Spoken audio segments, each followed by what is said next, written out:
process that we all find ourselves within. Yeah, a lot of the problems we face stem from this attitude that, this life is all there is, the materialistic, get what you can while you're here, even though, as I like to say, it all goes back in the box, like at the end of a Monopoly game, it's still grab as much as you can, tread over the other guy, just get ahead. And I think that's why you see a lot of people, they talk about having deathbed revelations. It's only when a lot of people are faced directly with the fact that actually, everything that I did was actually pointless and I could have lived differently and I wish I'd done X, Y, and Z, that they have their epiphany. Yes, and near-death experiences give people that sudden realization that, oh my God, because let's face it, there's so many billions and billions of people that are struggling to acquire objects. And then that's what I realized, and I write about this in my latest book. It became very clear. You can't take any of that crap with you. It's meaningless dribble. All of it. Everything that they'll work a lifetime to achieve a bunch of stuff that they can't take with them. And then it hits you. Oh my God, there's more to life than this. There's more to life than having a car and a big house and these. Some people struggle to have awards and recognize. None of that matters. And suddenly the light bulb goes off that, oh my God, I have to start really working on myself and improve myself and because the only thing we take with us is our state of consciousness. That's it. That's the only thing that matters. So that's what's important to really focus upon. And that's why I feel that meditation and out-of-body experiences and the work that the Monroe Institute does is so important, because it's all about elevating, expanding our individual state of consciousness. Now, I have often wondered, what is the nature of the force that seems to be set against this? Is it real in any sort of independent way, or is it just another manifestation of that some souls are bringing into being? I feel strongly that it's ignorance of our self. It's not an external force. I've never seen, in my 41 years of having out-of-body experiences, I've never encountered anything like a devil or Satan or anything like that. Never. It's the ignorance of our own self that creates the problems in the world. It really is.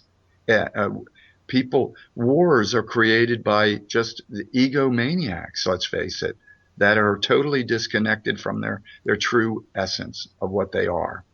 And they're focused on the acquisition of land, or often throughout history. Let's face it, like World War II. Germany expanded. They wanted to expand their land. They wanted to expand then the power. Land and power. And then you realize, once you get more in touch with yourself, these land and power mean nothing. They're less than transitory. They're meaningless, because all of us continue on the same journey. All of us continue. We're all immortal, powerful, creative, spiritual beings, and we all continue. Well, I've noticed as well, I don't know if you've read anything about transhumanism, but some of the sort of dismal, dark suits, the people operating in the shadows, who I was thinking of in a previous question, seem to be very obsessed with life extension and with, only eating certain types of food so they can try and look as good and live as long as possible. And who wouldn't want to have a long life? But it has to be a good life too. And it does rather seem to be missing the point. Well, I think so too. A lot of the core issues, and the same applies to science. There is an obsession with the body because they have bought into this concept that this is the center of reality, and that this is what reality is. It's the only thing it is. Even in science, you see this with the superstring theory, where reality has nothing to do with physical. The physical is a dense, thin, it's like the crust of an apple. I mean, that's all it is. Reality is not created by matter, and matter is not a good point to even compare reality to. It's the end result of a chain of energetic events.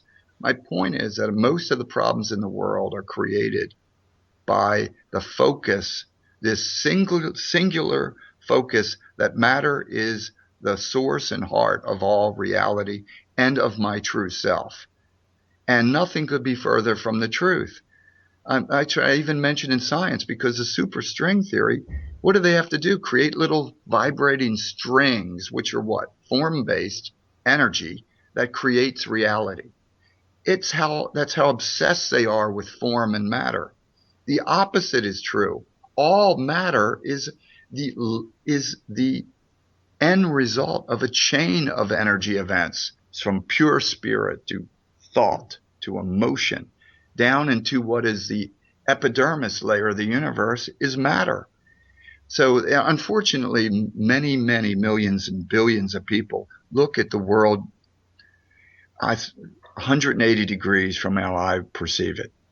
And I feel strongly that the inner part is really what's important, and the outer part is just a transitory experience for learning and growth.